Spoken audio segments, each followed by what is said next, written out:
بسم الله الرحمن الرحيم. قصيدة بعنوان رسالة حب.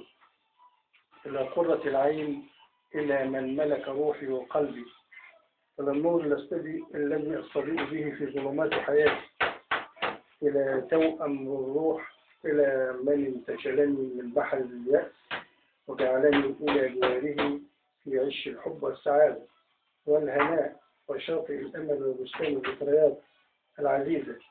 إلى الحب كله سلامي إليكم كثير، وجسمي من ألم الجعاد سقيم. فطال زمن الفراق وطالت مشقة البعاد، والشوق أحرق الفؤاد، فأنا لا زلت أقطع الليل ساهرا والنهار فاكرا، حتى صارت ساعتي شهرا وليلتي دهرا. فلا الزمان يجود بقربكم ولا الكرى يأوي إلي، فمن مثلي قد تأمل بالفراق وأنا أنتظر أيام المقابلة. فعسى أن يسمح الزمان ويرفق بحال العاشق والهان. دمتم لنا بخير وصحة وسلام، والسلام عليكم ورحمة الله وبركاته.